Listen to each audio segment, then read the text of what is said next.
Arrogance is not a flaw when it is a declaration of one's own greatness. When Barou is first introduced in Blue Lock, he stands as an imposing figure. The King, he is called, and it's well deserved. He has the physique and the unwavering belief in himself that gives credit to his title.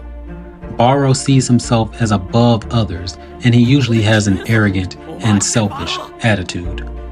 Initially, Barou views all other people on the field as supporting roles, moving for the sake of his own goals, with himself being the main actor on the stage. Does that sound familiar? I feel that most people go through life viewing themselves as the most important person. In fact, this is natural in a sense.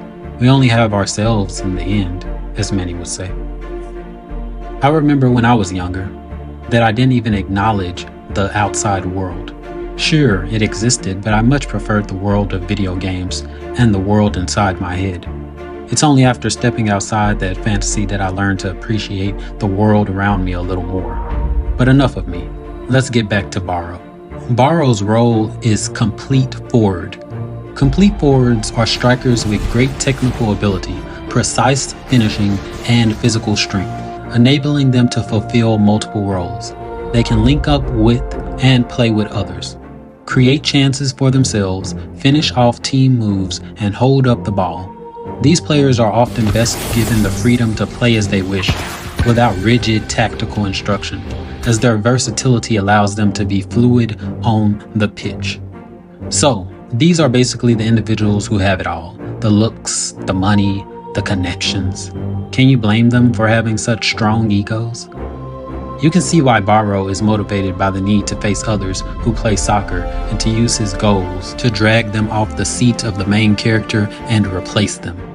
Barou believes that the pleasure obtained through this is only for the strong. Barou is the kind of player who refuses to pass the ball, and whenever he loses possession, he tries his best to steal the ball back or steal a goal. Things really started to heat up after his symbolic loss to Asagi. That was a nice pass, donkey. Here, the King was outshined by a commoner, a peon, a regular average Joe with no particular talents to speak of. The character development in this moment was amazing. Barou was bombarded with thoughts. He was on the verge of resigning himself to the role of a support character, but the decision he made was etched into my heart forever. Before we get into that, let's talk about Barou's version of ego. His version is a mix of self-assurance and strategic insight. Unlike the blind arrogance seen in many, his ego is calculated, a weapon wielded with precision. It's this ego that allows him to calculate risks and to see setbacks and obstacles as opportunity to become better. We know for a fact that Barou isn't just an arrogant brute. He puts in the work. He trains his body every day. He's not like the regular talented person. He uses those talents and adds in hard work to become the star of the field. And that is why he wasn't able to just sit back and play the supporter. If one of his teammates outshines him and has the ball, he'll just steal it. Yes, his loss to Asagi awakened in him a villainous form of soccer. It was the natural progression of his ego. He will be the main character on the field. And if even a teammate outshines him, he'll devour that light. It might seem bad, it might seem arrogant, it might seem egocentric, but it is who he is. He decided to be true to himself, and there is beauty in that decision. In our lives, much like on the soccer field, success often depends not on the absence of ego, but on its mastery. Barou's ego, with its roots in self-belief and resilience, teaches us a valuable lesson. That to reach our goals, we must first be unwavering in our conviction of our own potential. Fools will confuse arrogance with confidence. They'll foolishly tell themselves that they are great, but never put in the work to gain the skills in order to be truly great. Imagine for a moment embracing Barou's ego in our lives. It means setting aside doubt, embracing our ambitions, and facing challenges head on. It's about developing a mindset where obstacles become opportunities and where our biggest competitor is our former self. And No one will limit our potential. But I see it as tough love. He isn't out to sabotage the team. He wants to win. He wants to score. Sure, he'll steal the ball from a teammate and forego a pass, but intelligent players like Asagi learn to use those things to their advantage. They rise to the challenge that Barou creates. In my experience, I've worked with individuals who weren't able to perform at my level. Maybe you have too. What are we supposed to do? Hold ourselves back so the others don't look bad?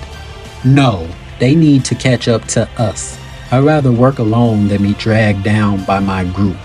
A team of elites will always outperform an unstable group, or a group of losers. Barou isn't my favorite character in the anime, but I've learned a lot from him, on and off the field.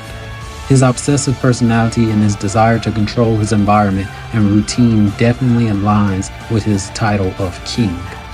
Though I don't recommend being as controlling as him. We know that anime like to exaggerate things. It's better to try to control as much as one is able to. It's better than being pushed and pulled by external factors. Barou keeps constant order in his surrounding, cleaning and organizing his living space within Blue Lock and getting angry at those who don't. Barou's obsession also extends to his training, where he is diligent and stoic. He always performs an extensive routine of physical fitness training to maintain his strength. I'd rather take responsibility for whatever happens in my life. I'm not a victim, and I don't pretend to be one. Sure, Barou can be called arrogant, cocky, a bully, but like him, I'd rather be a tyrant than a slave. If you enjoyed this video, leave a like and subscribe as we take a deep dive into the egos of the other characters of Blue Lock. I wanted to start with this villain, because most of society tries to keep us shackled and neutered, using morality as their shield. But my motto is, do whatever you want as long as you're not hurting anyone.